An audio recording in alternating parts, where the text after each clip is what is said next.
Hello and welcome back to the Self-Wealth Real Estate Podcast with your host, Luke Boyron. Today we have a special episode because we are interviewing not fellow real estate investors, but two of my team members, Katarina Gerasi and Tammy Graham. Now, Kat and Tammy, they are the ones who sell all of our properties to investors. Internally, we call them our dispositions team. They're also called our closing managers.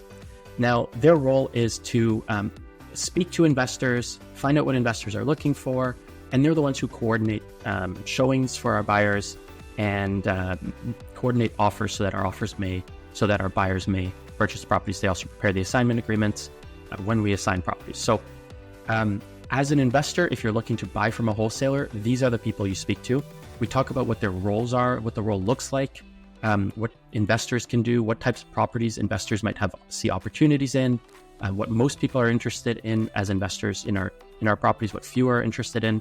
I think this is a really interesting thing for investors to see kind of the mindset, how our dispositions team thinks. And also it's really useful because they have a very, very good understanding of investors, investments, the real estate market, flips, rentals, because they need to know what they're selling. So I find it very valuable. Now, Katarina covered the general aspects of the role. And so she is about the first 45 minutes of this podcast.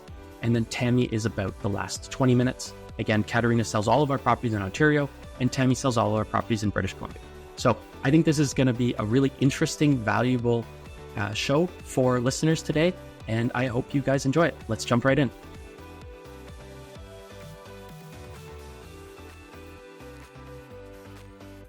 Hey, Kat, welcome to the show. Hi, Luke. Thank you. So everyone, this is Katarina Gerasi. She is our dispositions manager. What does that mean, Kat? What do you do? Dispositions, I think in the easiest way, is organization and relationship building in the simplest of terms. Disposition takes on after the sales reps have brought in a lead to the company. So once it's under contract with the seller, I take over building out the ad, reaching out to investors, seeing if there's anyone interested in the property. But my job there is really to kind of take it to the next step before actual closing and making sure that it's with the right investor. Absolutely. So those who don't know, much of what our business does, although we flip a lot of houses, we also flip a lot of contracts for houses. This is typically called wholesaling. We will go buy typically distressed property, but not always at a certain price. And then we will look to investors who are looking to buy that type of property, and they'll have the opportunity to purchase it from us before closing. So then in that case, we would do an assignment of contract and assign the contract to that buyer, that investor. They would then close on the property, and then they would decide whether they want to renovate it into a rental, flip it, or if it's turnkey, just resell it. Sometimes, people are even looking at these properties to live in themselves. So we as a wholesaler, we have our acquisition side. That's people who go and buy the houses from the seller. And then we have our disposition side. And in Ontario, and a bit in Montreal as well, but mainly in Ontario, previously in BC, Katarina, Kat, is the person who is does our dispositions and runs our dispositions team. So she is the one who will be in contact with our investors and sell them properties. Obviously, if you're an investor listening to this, many of you probably already have spoken to Kat. Now you can put a face to the name if you're on YouTube. And if you haven't met her in person. But so many of you may already know her, but if you're not familiar with the wholesale process, this is what we do. There's the acquisition side, you understand that. But then there's also an important side to manage on selling those properties to the investors and managing those relations. So that's what Katarina does. Now, Kat, why should a wholesaler have a dedicated person who does dispositions? I think it's an interesting question because for a long time, at least when I started almost 5 years ago now, it wasn't that common to have a dedicated dispositions person. I mean, even when we started, the sales reps were kind of the lead managers. Everyone was doing multiple roles. But I think having a dedicated dispositions really allows for the investors to build a relationship with someone who they know cares for them. The acquisitions rep's job and the sales rep's job is to make sure that the seller is getting what they need and the buyers need that same thing. And my job really is to make sure that the buyers not only have a good time on one property that they work with us on, but on all of them so that they keep coming back and making sure that the process works for them, that they're getting what they need out of it, that the reps are getting what they need out of it. But I kind of make sure that those connections between our sales reps, the sellers, and the buyers stays smooth so that all parts of the transaction go well. And I think an element too that nowadays, especially with there being a lot of smaller wholesalers out there and stuff like that, people get a lot of wholesale emails and sometimes they get missed. So I think it also helps that you know our regular buyers, people who have bought from us before, you know what kind of product they're looking for and their appetite. And you might be able to call them up and say, hey, I haven't heard from you on this property. It seems like this is the area you buy in. It seems like the product you buy in. And you're like, oh, I might have missed that email, or I've been on vacation and I didn't see it. So you can also help make sure, keep in touch with our regular buyers and make sure they're and that's exactly what I mean by the relationship building. It's not just about answering emails when it's there, but it's being able to understand buyers' needs. And also a dedicated dispositions. If you don't have a dedicated dispositions person, you don't have somebody who's able to lead a new buyer through the process. And it's kind of been my one annoying, cheesy saying that I've always said, but everyone's a first buyer once in their life. There's going to be a time for everybody stepping in. Even somebody who's flipped 100 houses before may have not bought one from a wholesaler. So that process is new and can be quite scary. So I think having someone who's able to hold the hand through the process, even just for the first one or two times, makes a huge difference and builds a relationship so that moving forward, that level of trust is there. And that's what's needed when you're spending money, especially off market. Absolutely. The question for you, Kat, is, so you said you've been with us almost 5 years with off market. How many properties do you think you have been the dispositions person on? How many have you assigned in that time, would you say? Oh my God. I would genuinely be shocked. I don't know. Oh my God. So our highest... I always joke with everyone, like I assign one and then it's out of my mind until the buyer calls me and like to update me on the flip. And then I'm like, oh my God, yeah, I totally... Actually, just yesterday I was on a call with someone and I hadn't heard from him in a long time. And I laughed because when he calls houses cribs. And I always laugh with him about that. And I was like, oh my goodness, I haven't heard. And when he said that, I knew exactly who he was and what he'd bought. And he had bought a meat, and I think it was in Hamilton, a previous like meat. It was usually like a purchase spot. And he just, after a year, flipped it into this was like purchased a long, long time ago, but it took him about a year and now it's a rental and he was doing well, but we couldn't stop laughing because I had completely let that one slip from my mind. And so Catherine. Yes. He's doing great. And anyways, interested in another property now, but we were laughing because I was like, whoa, there's so many, they go through my mind. But I mean, I don't know, so maybe I'm crazy. And maybe at least like, I don't know, 500, maybe more. That's what I was going to say. Yeah, like 500-ish.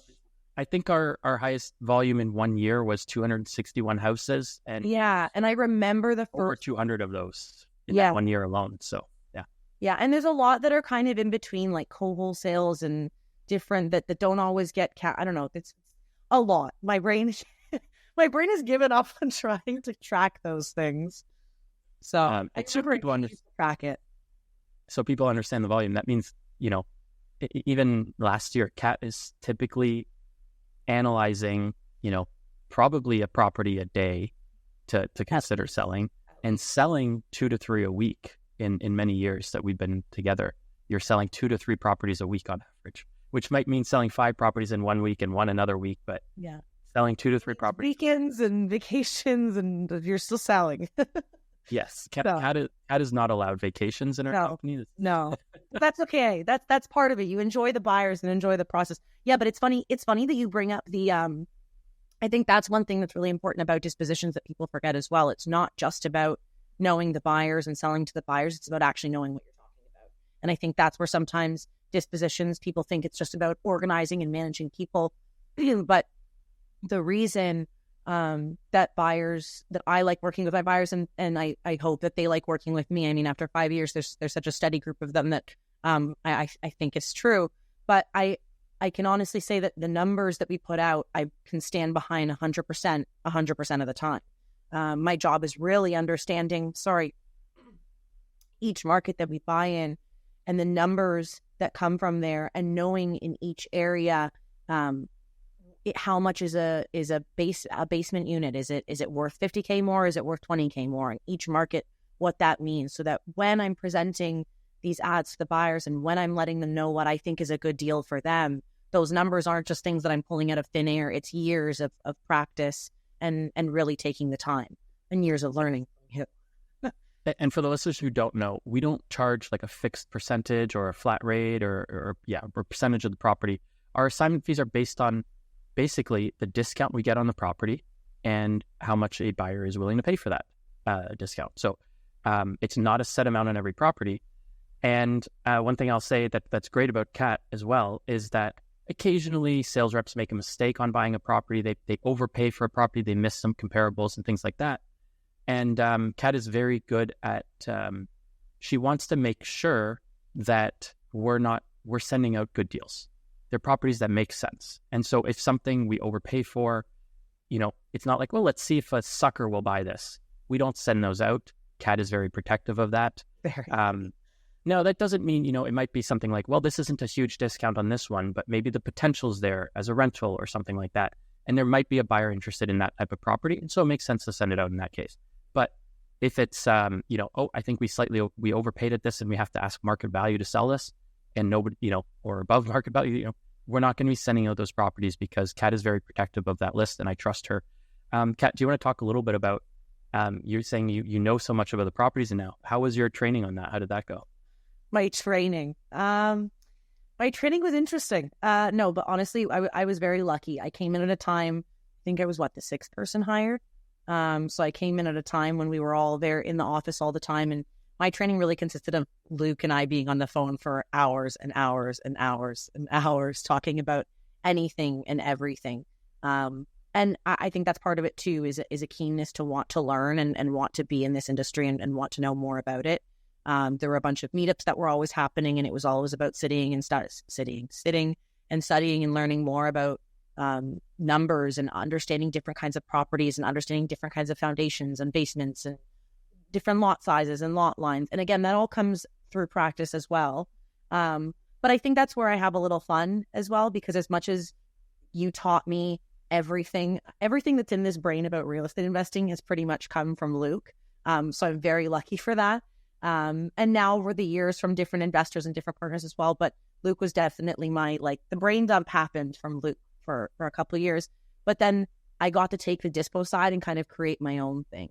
So it was this really cool combination, because the person who was beforehand in dispo, awesome girl who ended up staying a friend longer after that and is doing amazing things now, had a system of her own as well, and was kind of like, take it and change it into your own. And yourself and Corey let me make dispo my own. So it got to be a really fun mix between learning everything about real estate investing and then seeing, okay, if I think like a buyer, what makes the most sense for me? So my training was partially a brain dump and partially like a creation of a system that hadn't yet existed beforehand. Well, and that wasn't the training, the creating system, that was you. But I will say, I will take credit for that part of it, the real estate side, because I think it's very important that Dispo understands what they're selling. And that's why we spent hours and hours, for probably daily for years. I don't have it here now, but I called it my little black book, and it was my first ever notebook,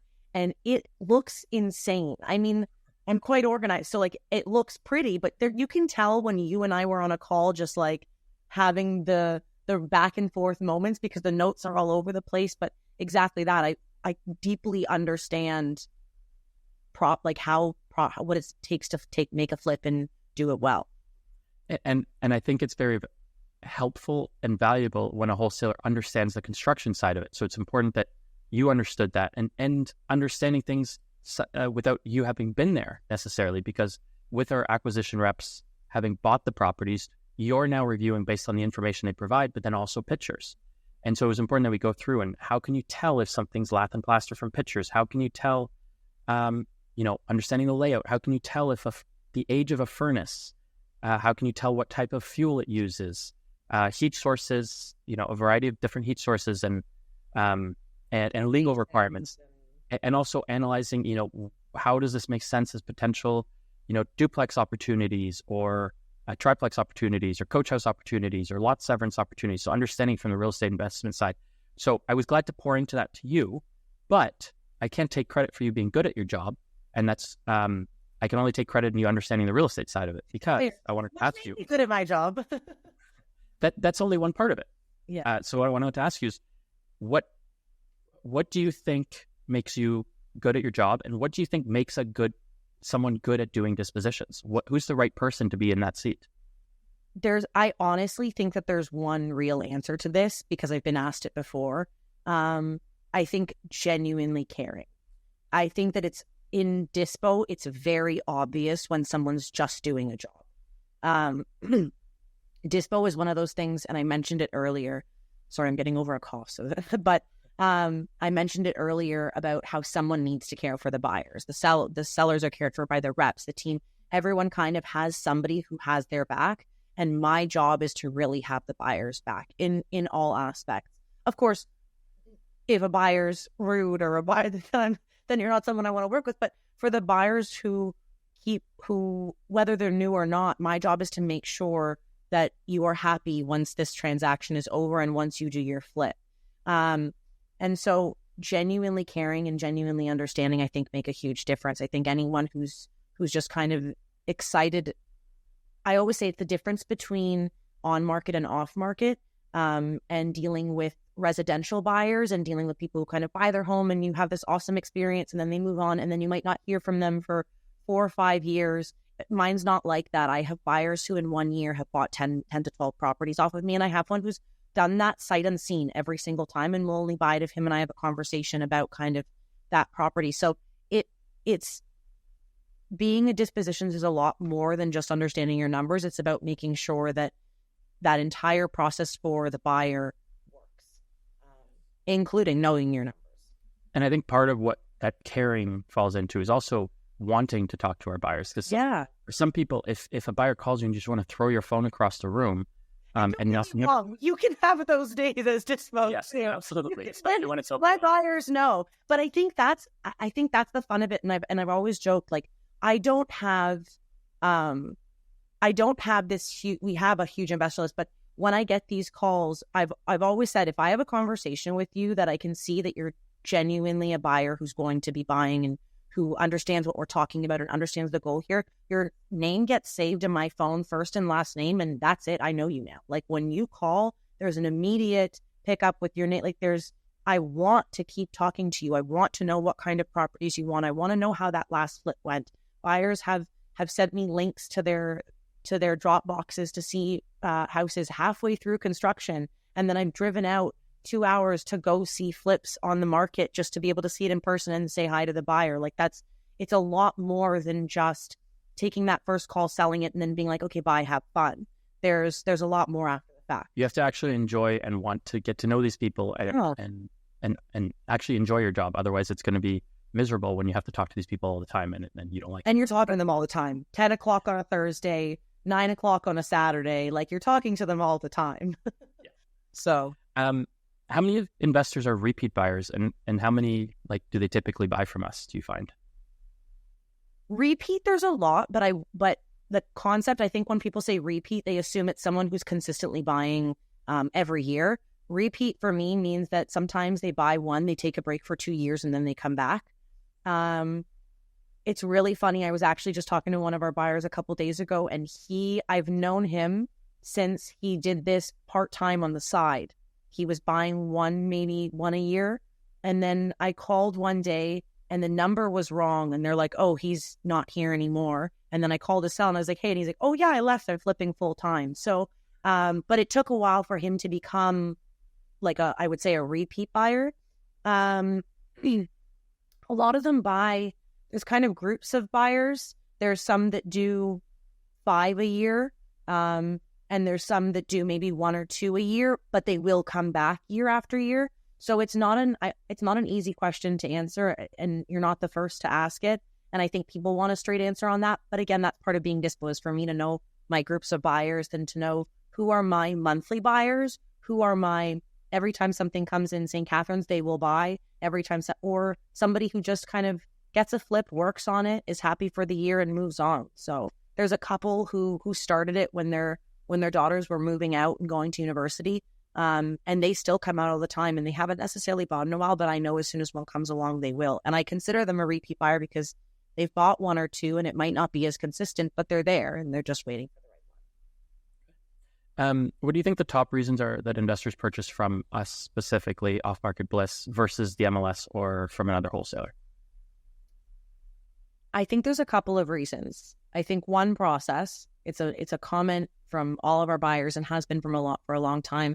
Our process is just so easy. It's once you've done it once, you've done it 100 times. And there's a lot of honesty in our process, which I think people appreciate. It's a very, it's what I say like what we say is the process is the process. We don't change it up on people. Nothing, no rugs get pulled out from from under anyone. So I think that's part of it. Again, the numbers. I've had multiple buyers reach out, and honestly, it's the largest compliment to me. There's a couple buyers who have said it recently, and it's the one compliment that I'm like, yes, thank you, is about our numbers being right all of the time. Specifically, what we think it's worth as is, or what we think it might be able to be worth fixed up. If we say that, kind of our comparables, and that's something I think you're quite good at, is running comparables on properties. I love it. It's a giant puzzle. Running comparables is like it's such a weird thing to look, but it's 100%. I think those are the two main things. And then of course, number one reason why someone would buy off market, the price. It's you're getting it significantly under market value.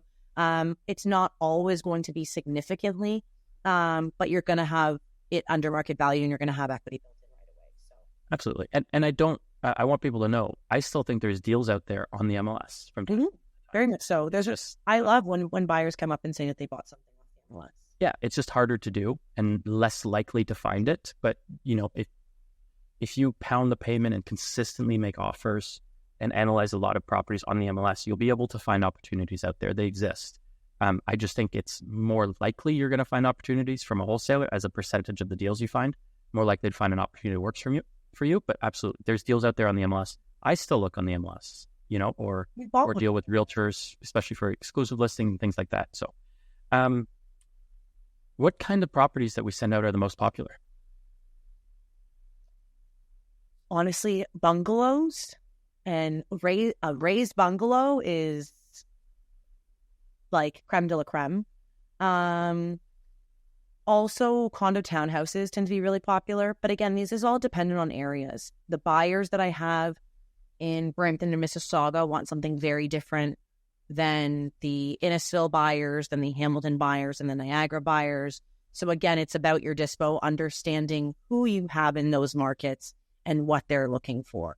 Yes, and different properties might suit a different technique in a different area, right? Very much so. And each buyer kind of tends to have their own system of how they flip or what they flip. So understanding who those buyers are and what they're looking for. And rentals, of course. And that might be a reason for the raised bungalows, is because they can make great duplexes and triplexes as well. Right? Yeah, a 2-story in Hamilton that can become a student rental, or that can become a duplex or something is... Or a triplex.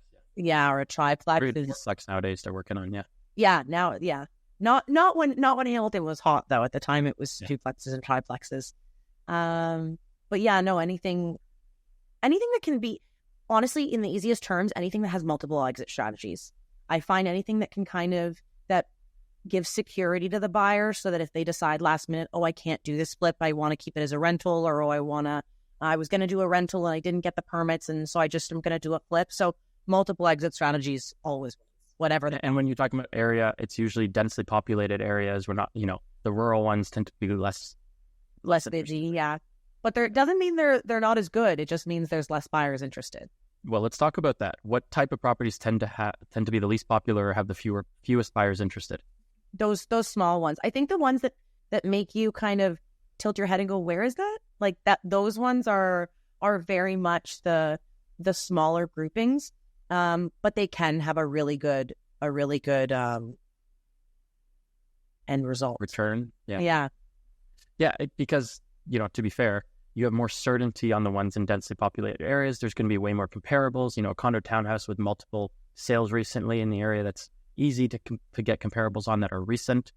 And so buyers may be able to may pay closer to market value, less of a discount to market value on that.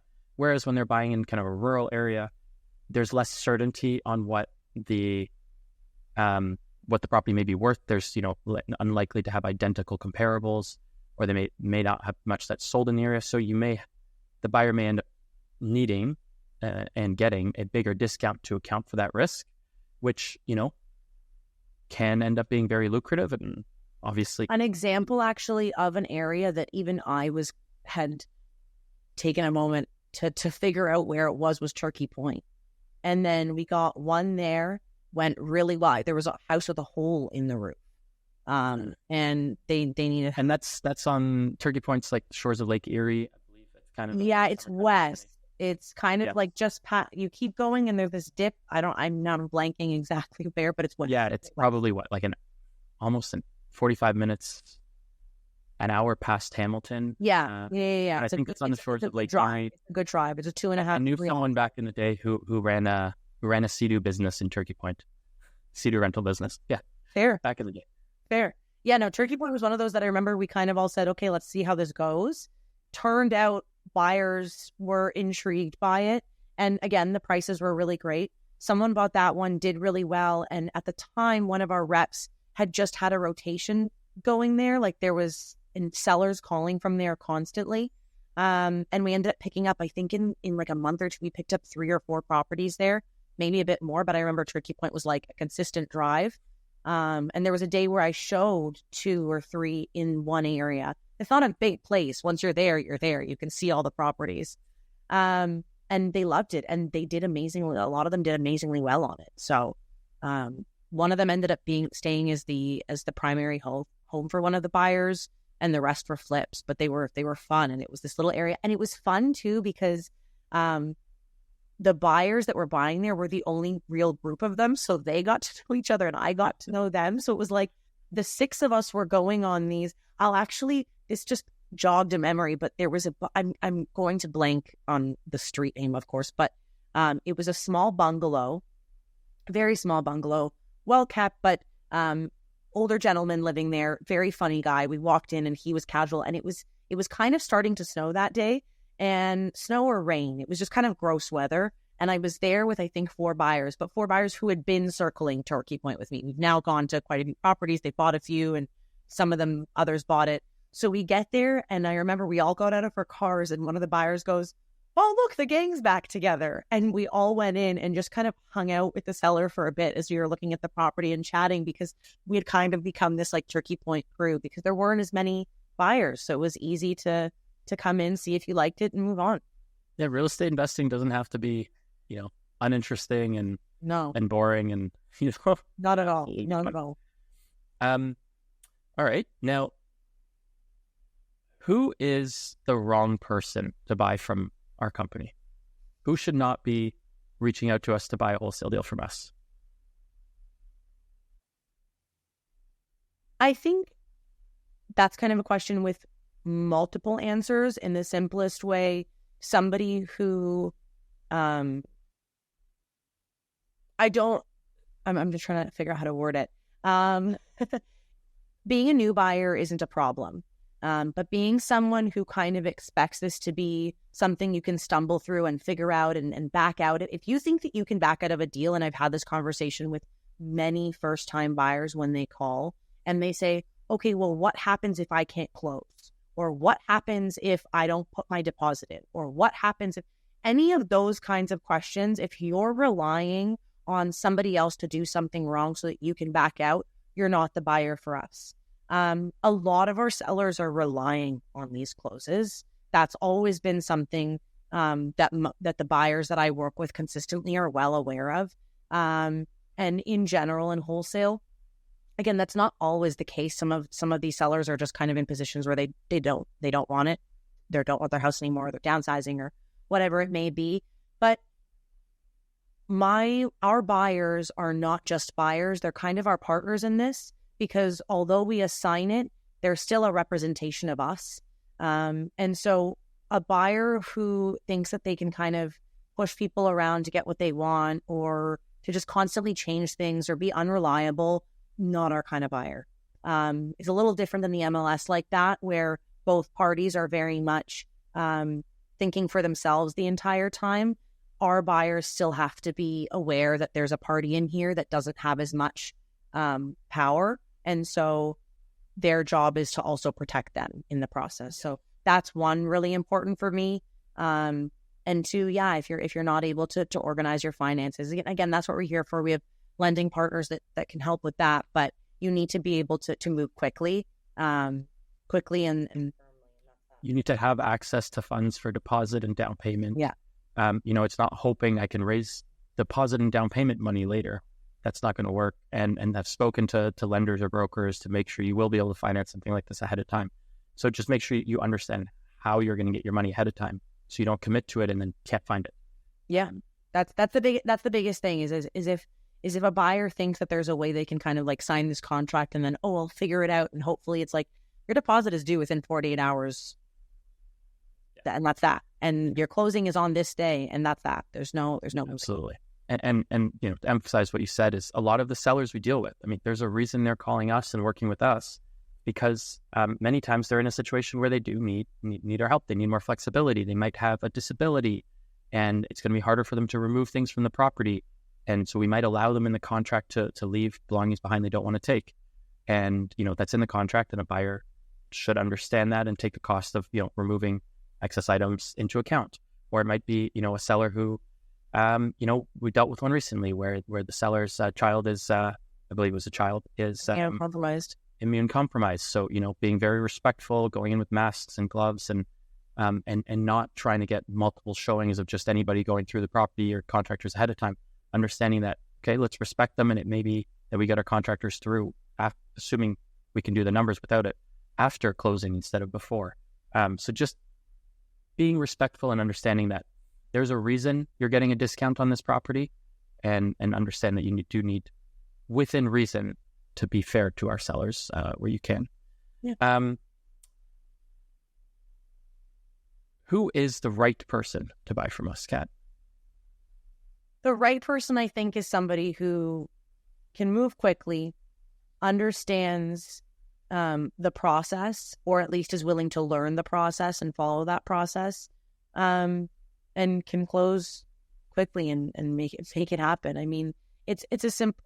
I think really it's about making sure that you have the finances, being organized, and being able to understand that the sellers aren't always in the easiest of situations, and that's okay. That in the end, you'll get your property, and we're going to work together now to figure it out. So, easygoing and able to set up their finances. Okay, so can you give us an overview of a quick step-by-step process that an investor can expect to go through?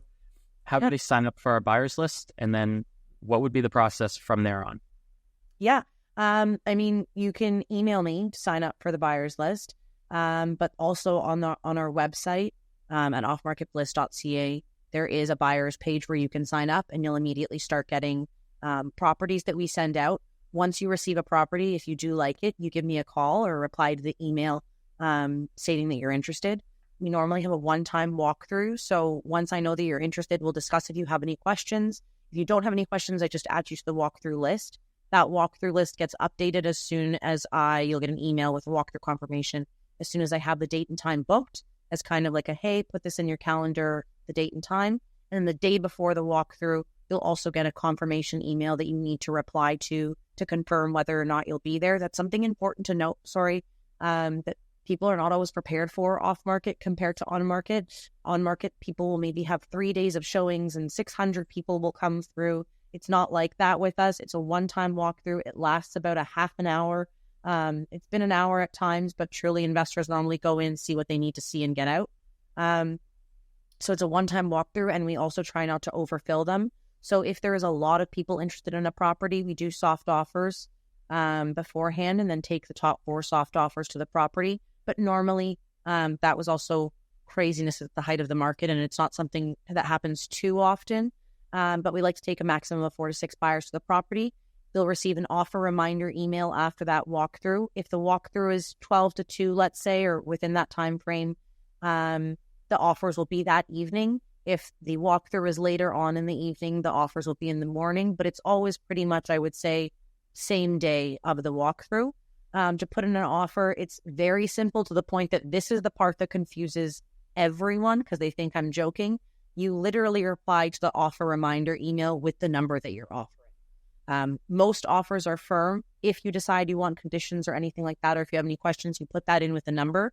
If accepted, I'll be the one who writes up the contract. I'll be sending that over to you. After that, you have 2 business days to make your deposit, and it goes to the lawyers, and then they take over from closing. So, I mean, the process itself is quite simple. So simple that it tends to confuse.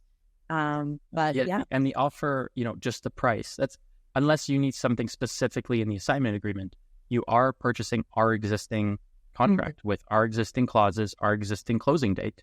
And, if anything needs to be modified, we can't guarantee it, but it could be something we discuss.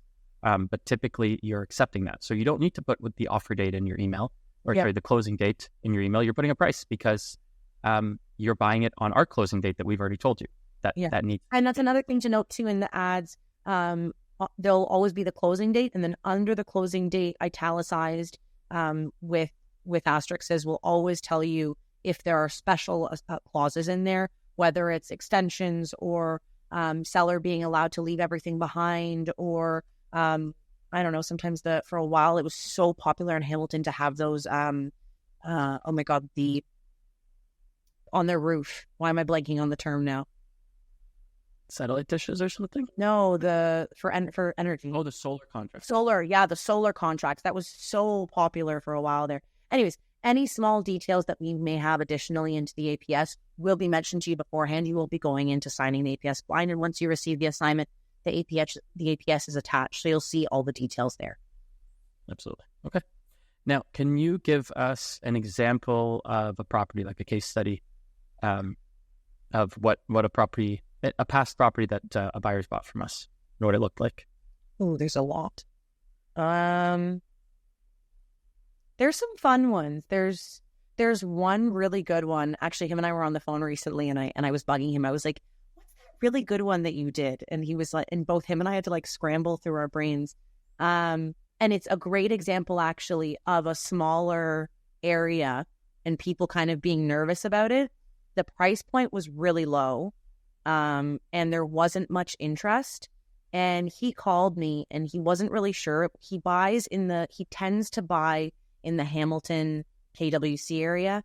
But it was at the time when everybody was buying there. And he was kind of like, I want to see what else there is. And I was like, look, Norfolk County is kind of cool. Like, we've done some flips there. I've had some buyers do some flips there. Like, it's a good spot. And he ended up getting it. And it wasn't in crazy rough shape, but at the same time, it's something he felt like he needed to invest a lot of money into flip. And he invested about $10K and ended up making, I think, just over $200K or something like that. So what did we buy that one for? This is an interesting case as well. It doesn't happen often, but this is why I always tell buyers, just make us an offer. It was a little bit tougher of a sell. I think we originally had it under contract for $200. He ended up offering, there were some issues that made sense as to why he was offering lower. I believe there was a foundation issue or something like that. He offered $195. So his offer was originally conditional upon us lowering the price. We ended up getting it lowered to, I might be wrong, but I think $185 is what we lowered it to. So we had a $10,000 assignment. Yeah. Okay. And then you said he spent about $10,000 in renovation? Spent about $10,000, and part of that was him and I had called after, and he wasn't sure. He was, okay, I can go the full flip route, but his team was kind of spread thin on some other flips, and he knew that we had done wholetails, and he hadn't done one before, and was like, I don't know, like, how is this going to work? And I was like, trust me, it's like, just try.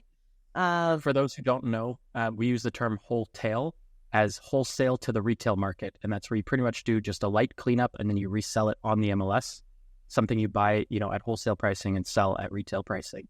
Yeah. And it allows the space for the next person to flip however they want to flip it. Or for an buyer. And I'm selling like a ready to go product. You're saying here's the base work, and you can kind of take over and make all the touches that you want to make it your own. Yeah.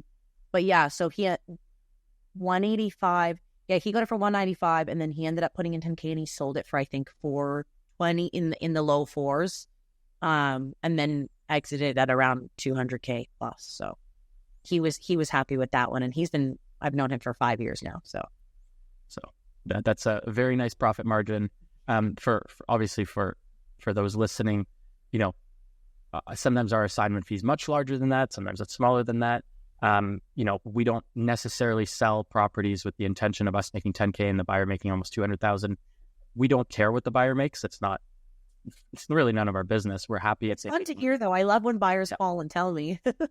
Yeah, exactly. We're not jealous. It's not, we could have chosen to do that property. Somebody else took the risk for whatever reason.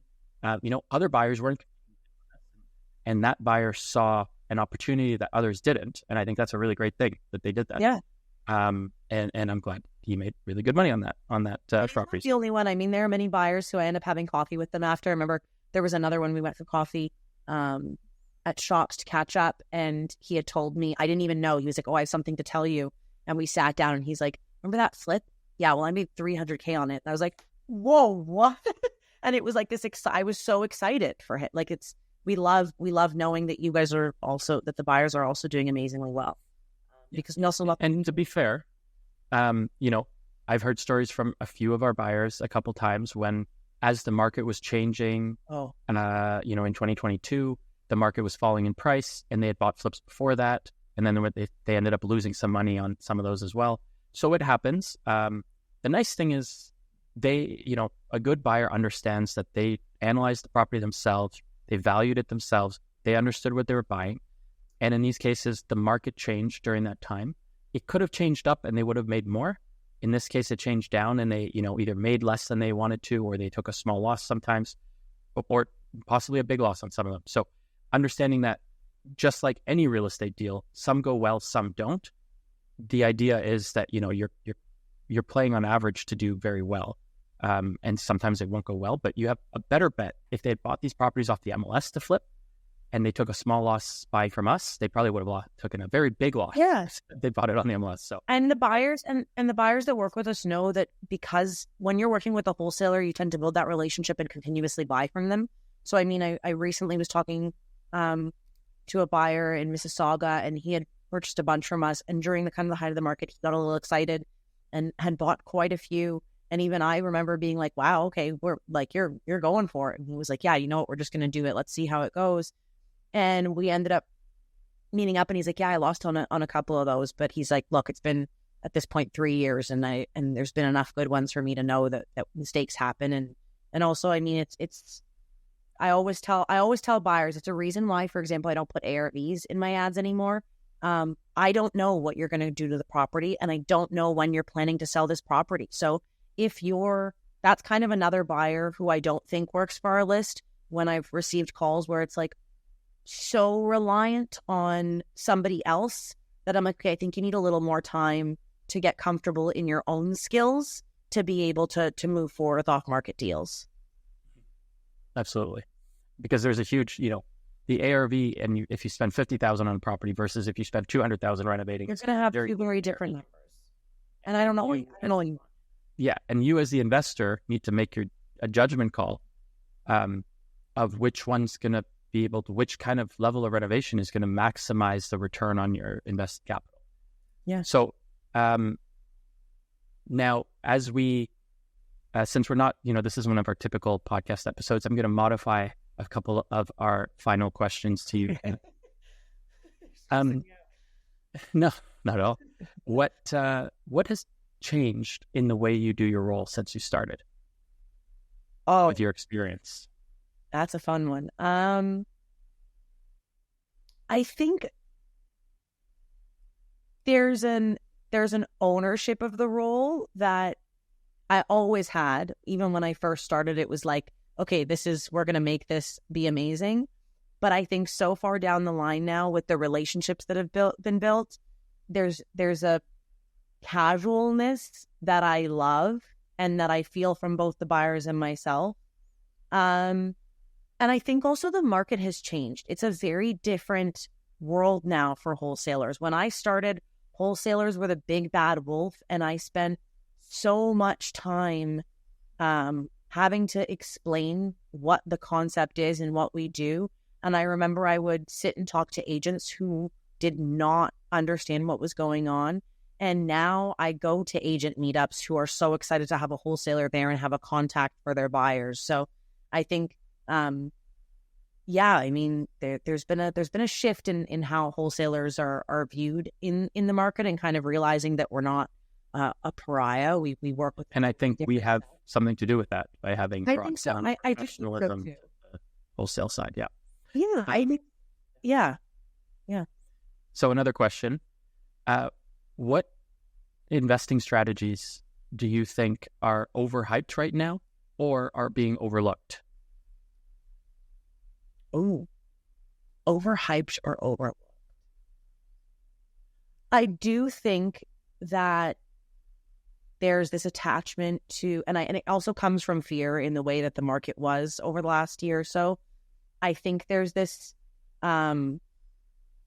fear attachment to these big areas still, and people are forgetting that those areas haven't come up yet.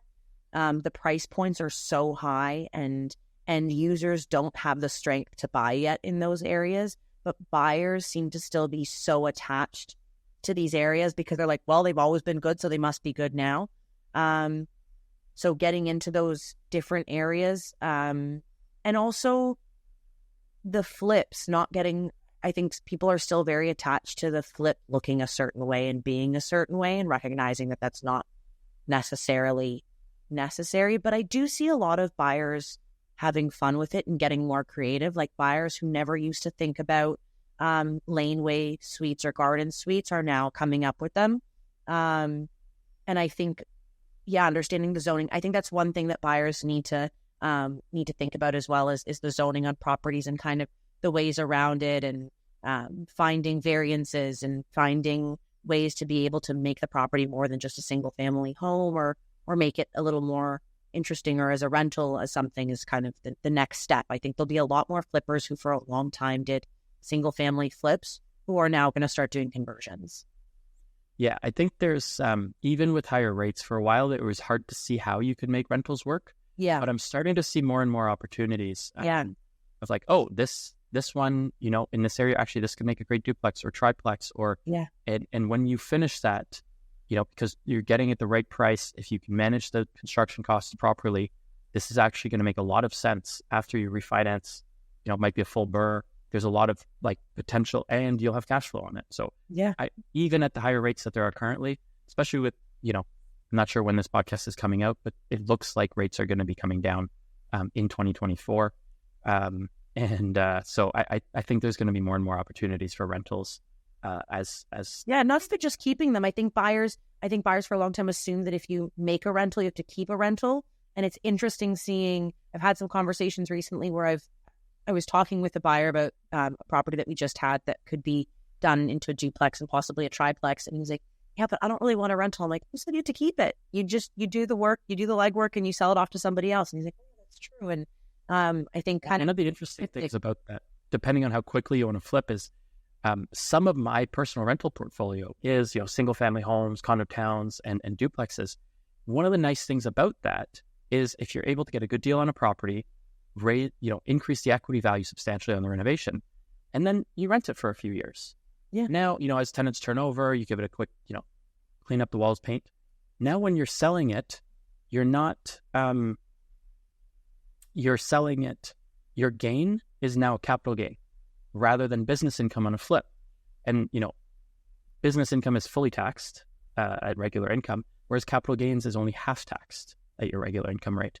Only half of it is added to your income. So you're also saving half of the taxes on doing that kind of slower conversion. And I know people who do this, they kind of flip, but they flip over a few years. And that can make sense as well. So there's opportunities there. 100%. Getting creative with it. Absolutely. Last question, Kat, is there anything else that you want to tell our buyers and investors out there? Anything else I want to say? I think to new investors, I would say just try. I think a lot of people hold themselves back I know so many people who have the funds ready, who have everything, and they keep saying like, I'm waiting for the perfect one. I'm waiting for the perfect one. There's never going to be a perfect one in real estate. They'll be better and worse, but very rarely you're going to find the perfect one. So I think get good at running your numbers. And if you think it's good, just try it, make that offer. The worst thing that you're going to hear is no. And for buyers who have been in it and kind of have gone through the tough times, and we're all now huddling together, waiting for it to get better. I think that it's the same thing for them. Just kind of take the chance, and give it a try, because it's nice seeing a lot of people coming back into the game, and there's not too many people back yet. So the numbers that are coming out, but we are starting to willing to buy right now are pretty darn good. So I think 2024 is going to be a good year. So yeah, I wouldn't wait to be the last to hop on this train, because seeing what the buyers are doing right now and what some of them have sold for already, it's fun seeing them get back into it and being able to have fun again with it. Absolutely.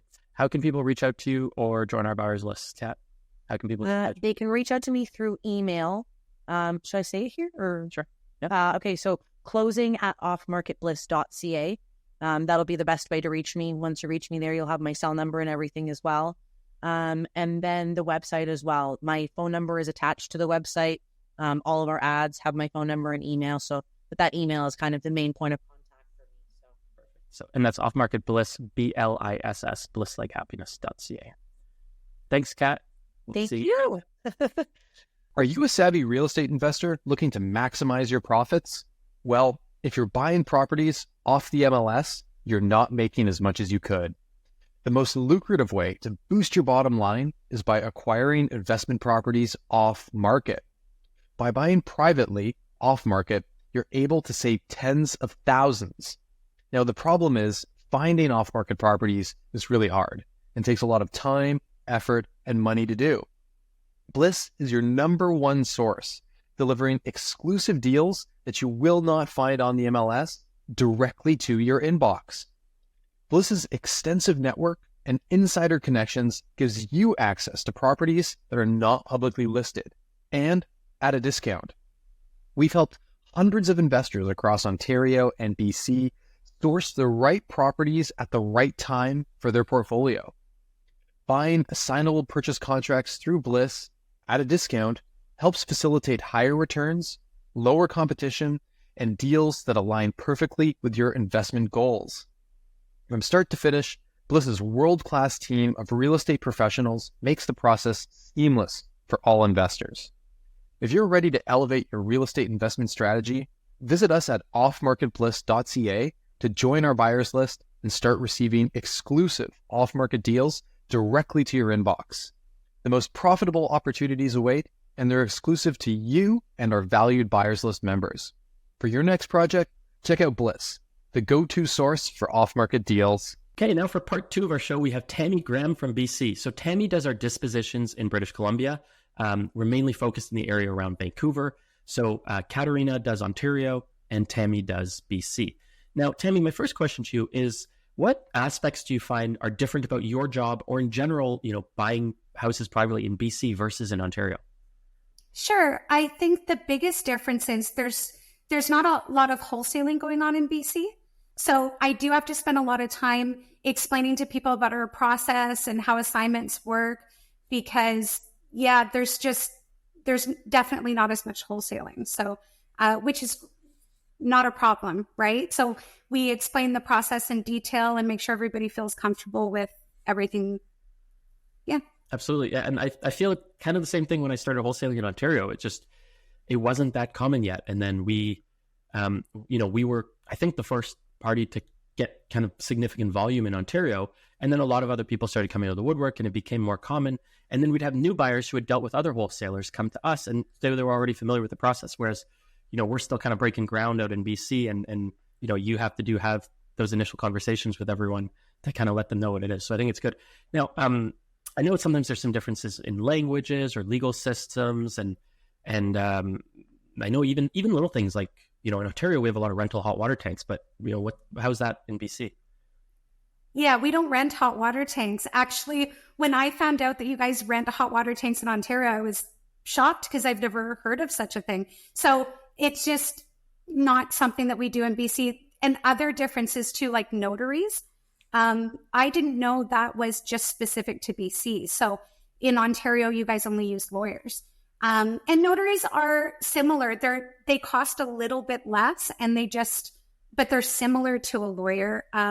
Sometimes can be a little bit more difficult to deal with because they're not working under the exact same guidelines, but for closing, we can make it work. Yeah, and absolutely. I see kind of when I started learning about this, you hear a lot of things about the States, and a lot of people who are starting to learn, they're learning from American instructors or American people who wholesale. And then you'll start hearing about title companies and, is it an attorney closing state or a title closing state? And a lot of people wholesale in title closing states where it's title companies. I feel like that's a little bit closer to the notary side, whereas, we're equivalent to the attorney closing states in Ontario. So yeah, there's definitely, differences in language, but overall, I think the concept is the same of what we need to do. I do find you guys have a lot more difficulties in BC between the price point, and another thing too is in Ontario, the assessed value of a property by MPAC, it's kind of out of whack. I mean, you see properties that are worth $1 million assessed at $400,000, like they're way off. And sometimes the neighbors with the same properties assessed at $700,000 when you're assessed at $400,000, and it's just completely out of whack. What is that like in BC? Yeah, so I would say we definitely use BC assessment for a lot of information. So the numbers are not considered out of whack. And the assessment changes. So a couple of years ago, the properties were assessed well below their actual value. But now the government's changed all the assessments. Now they're assessed much higher. So that becomes a problem also with the sellers, because if assessment says their properties were $700,000, then they will say, oh, it's worth $700,000. Truly not. It's maybe closer to $600,000. But yes, we definitely use the assessment as a guideline, and we know if properties are currently selling, a certain percent below their assessed value. Absolutely. So, and what people have to realize is, in very rare cases, does BC assessment go in the properties? They don't know if it's a hoarder house, if it's got damage, if it's gross, if it's ever been updated. They don't know that information. They sometimes, I imagine, ask, and I know they do in Ontario too, but it's rare. So for the most part, they're comparing it to what's sold, not knowing the condition of your own property. And I mean, for us who do comparable sales in our job, we know you need to know what your property looks like to properly compare it to another one. So, kind of general assessing from a formula at a computer without seeing the property, I don't think is a good reflection of value, but it does seem like you guys at least aren't, that wildly different than we have in Ontario. Yeah. I've actually had BC assessment call me a couple times about a previous sale that happened, and they're like, this price seems a bit low. What was going on here? Was it between a family member? And I'll tell them, no, the property was actually in very poor condition. Mm-hmm. So, but they didn't know that on their end until they find out why it sold for that price. And they call us because they get like a flag in their system that says, wait, this is outside. This is an outlier. This shouldn't have sold for this. What's going on? Yeah. Yeah. Yeah. So they actually don't consider the condition of the property whatsoever, or the age of the house, really. So yeah. That's common. So to our BC buyers, what types of properties or areas are the most popular? So by far is a single detached property with basement suite, or the potential of putting in a basement suite. Because detached properties in BC overwhelmingly are going to be over the $1 million price point. So for an investor to make that make sense, or even an end user, even if they're going to flip a property and sell it to an end user, they want that mortgage helper suite. So that is what everybody's asking for, mostly in the Lower Mainland. And that used to be closer to Vancouver and outskirts of Vancouver. But since the pandemic, that's, the area's really widened. People are going out further, like Chilliwack and Hope and stuff. So that area specifically, but we also do really well with condos and townhouses. The price point is really good if somebody wants to get started in flipping. Then, I usually have those type of investors who are interested in those properties. Yeah. And for the listeners, if you go out to BC, they don't call them condos, they call them stratas. So it's a different like. No, it's a condo, but the strata is the entity that runs the... Okay, so we have condo corporations and you have a strata that manages the condo. Okay. Yeah, so there'll be strata fees. And then if you want to do, any major renovations, you have to apply to the strata and get approval. And we get the strata docs when we're gathering information, what do we call it? What do we call it here? Oh, our status certificate is what we call it in Ontario. I don't know. You guys just call it strata docs? Is that? Strata docs, Form B is going to be particular to that exact unit that we're looking at, but it'll come with all the other strata docs. And that's something else. I think when people are buying off market, they always think that they have to get the strata docs themselves. Like they don't know that we supply that. Like we're going to supply them with every little shred of information possible. So that's something that we do, and we'll get the full package. The minutes go back 3 years, a depreciation report. So we supply all that information before you decide if this deal's right for you. And absolutely, because we can and we do request the strata docs like as soon as we buy it. So by the time, we're trying to assign it to somebody else, hopefully we've already received them, or we will receive them soon. So that's kind of part of the process. Okay. Now, how many of our investors in BC are repeat buyers, and how many or what do they buy on average? Sure. I have over a dozen buyers that I've worked with on multiple projects. It's really great. I like to keep in tabs with them. So after we complete the deal, I like to find out what they're doing with the property when it's done, if they want to share numbers with me, because that's all information that helps me buy more properties moving forward.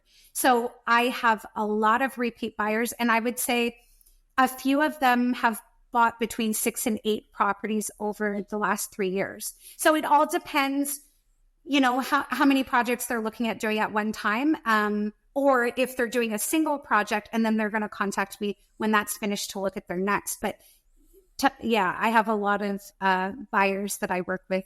That's good. Yeah. Obviously working with repeat buyers shows that those that have bought from us are seeing the value in what they're doing, and they're obviously making money at it. They're coming back to do more and more of it. So that's good to see. Do you find that there's what would you say that you do well that you can help buyers with, or what is it that you do that if investors reach out to you, they're looking to buy from us, how can you help them kind of make money in real estate or in their investments? Well, a lot of people call because they just want to talk about the potential of a property, and they always want to know, what's everybody else thinking? Are they thinking about tearing this down and building? Are they thinking about holding and renting? So they like to talk about strategies, which is great because I can talk all day about, different ideas on what to do with the property. I think the main thing that I offer my buyers is when we assign a contract, we don't just assign it and say, here you go, that's it, end of deal. Like I help them throughout the entire process. So if they want to view the property, they can contact me. If they're missing any documents, like it's a real hands-on thing. Like I work with them right from beginning to end and even after closing, right? So I think that's the biggest thing that the buyers appreciate when they're dealing with us. That's great. Yeah, I think that's very helpful. Can you get into a small case study about a property that was purchased by one of our buyers and share whatever numbers you remember, like where it was, some details about the property? Do you have a property in mind? Yep. Okay. So this is my favorite case study. It's actually from 2021. So of course things were a bit different back then, but this is one of my favorites. So we had a detached property in Maple Ridge, and we originally sent it out $150K below market value. Mm-hmm. One of my buyers bought it for $745K. They did a full reno. They actually, once they got down to it, they started ripping out walls. They found issues with electrical. Some things came up as it does, right? They were able to keep their costs down because it was actually a family flipping it, like a husband, wife, and 2 children. Okay, excellent. So not only did they save on the cost of the property, but they saved on the cost of labor. So they spent about $100K in renos, plus some holding costs. They ended up selling it for 1.45, and their profit was, not $1,045,000, $1,450,000. Exactly. Okay. Their profit was close to $500,000. And the thing is, I know they're extreme numbers, but they also bought at a great time. They sold at a great time. The client herself was an agent, so she's also was very aware of the market and knew it was a good time to buy, and most likely when the project would be finished. Now, we sold that for $745. Do you know what we bought that for? What was our assignment fee on that one? I believe our assignment fee was $20K. Okay. And it might have been 25. And there wasn't a ton of interest, to tell you the truth, at that time, because there was a lot of stuff in the property that was going to be left behind. The seller actually had a lease back. So it was like a 30-day lease back. And a lot of buyers shy away from that because, to let the seller stay in on closing, how difficult are they actually going to leave? And of course, we offer a cash incentive and things to, make that process go smoothly. But I guess at the time, not a lot of people saw the diamond in the rough. Yeah, absolutely. And let me expand on that, because for some listeners who aren't familiar, we really try to find solutions for the sellers, right? We're trying to make this work. Now, sometimes they need a quick closing, but they don't have a place to go yet, or they need time to clean up their stuff or move, or they bought somewhere else, but it doesn't close yet. They need the money before closing. So some of our sellers, now, one of the things we do is have a flexible closing. Sometimes we allow them to push closing back a month or move it sooner a month.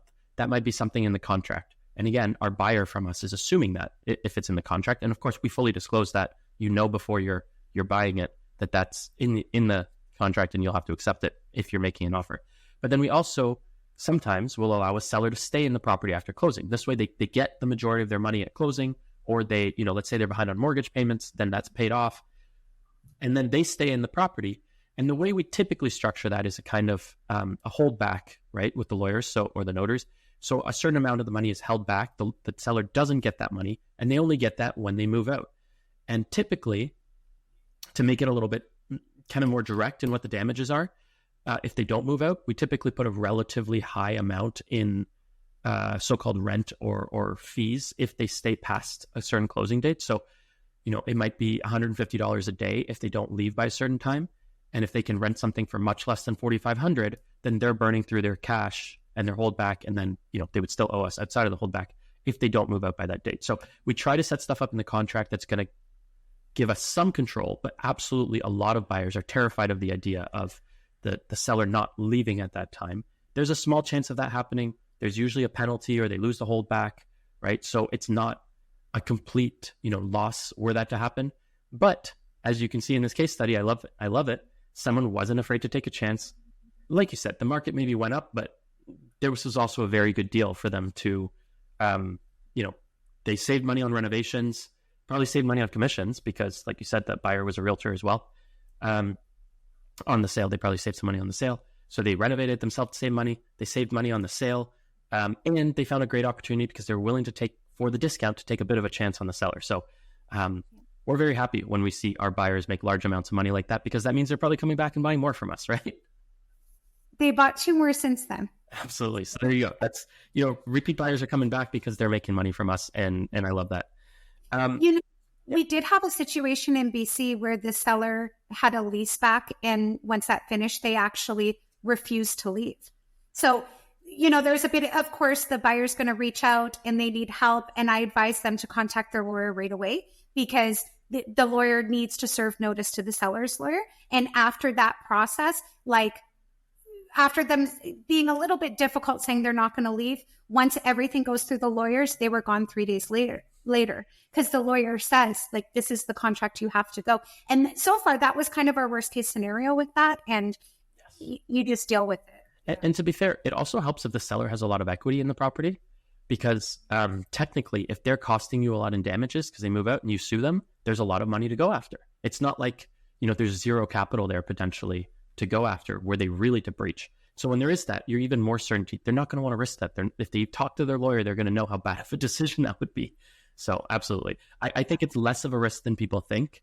And it's an opportunity. I can think of a case in Ontario where the seller's brother basically had lived in that house for 50 years and was like, I'm not leaving. I'll burn this house down before I leave, kind of thing. But the sister sold the house, and we knew he wasn't leaving right away, but he also wasn't a tenant. So it was a matter of calling the police.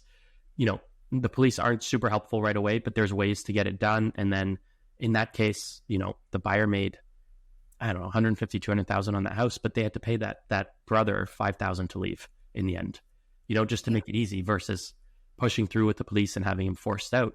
They had him agree to leave and he was gone within a couple of weeks. And, so there's typically, even when it goes a little bit wrong, there's typically ways to get it done anyways. And there's a little bit of like, if you can handle some crap in this business, that's where the rewards are. If everything's just perfect and easy, then, there's less likely to be the margin in it for you. That doesn't mean, we sell some nice properties too, but if you can deal with some crap, you're more likely to make a larger margin. If you look at it from a risk-adjusted basis, like, is it worth it for the additional risk? So I want to get into some of our round-off questions. What has changed in your approach to dispositions since you started with us and with your experience? What has changed since the beginning? Since you started, with us in BC and now that you have more experience and stuff. Yeah, the biggest thing is my knowledge, because I'm constantly talking to people just about investment specifically and doing a lot more research on that myself. So I have so much more knowledge and understanding of different things that you can do with properties, different ways also to do the financing. So financing can be a little bit tricky, whether we do deal with buyers who do a mortgage, sometimes private lending. The assignment fee is not covered through a mortgage. So sometimes that could be a little bit tricky. So I give lots of financing advice and options and stuff. Yeah. Nice. Okay. That's awesome. Now, a question I have for you as well is, when it comes to our buyers and what you see about investors in general in BC, what's the most overlooked or the most overhyped type of properties or the most overlooked or overhyped investing strategy you see right now? Overhyped. What is it? Yeah. I get a lot of people who ask me for properties in Vancouver. I think it's the same for you guys in Toronto. You guys don't have a lot of properties downtown Toronto, right? Yeah. We don't, the condos downtown Vancouver, like old beat up condos, are $1 million. It's just not, and downtown Vancouver is just not an area that we usually deal with, and we're always trying. But I think a lot of people seem to think like that's where they want to buy and get into. And some people ignore all the opportunities outside of Vancouver. Yeah. So yeah. And we would definitely buy a property off market in Vancouver if one came up, but the numbers have to make sense for investment. So it's not just buying it a little bit below market value, because we don't do that. We'll actually look at the deal and see like, how can an investor profit? And that's what I send out to the list, not just anything we come across, right? Has to make sense. So I think that's, kind of a misconception that I deal with quite a lot. Okay. All right. That's awesome, Tammy. Now, if people want to get in touch with you, we've already talked about if you want to join the buyers list, same thing as with Kat, because you can target by your area. You go to www.offmarketbliss, that's BLISS.ca, offmarketbliss.ca. You can sign up for our buyers list and choose your specific market there. But if people want to get in touch with you or discuss, investing in BC, how can they do that? So I'm always available by phone. So they can call my cell phone number or send me an email, tammy@offmarketbliss.ca. Yeah, that would be the easiest way. TAMMY for those listening. Awesome. Yeah. Okay. Thank you, Tammy. I think this was really informative. I appreciate you coming on. Okay. Thanks a lot, Luke. Take care. Bye.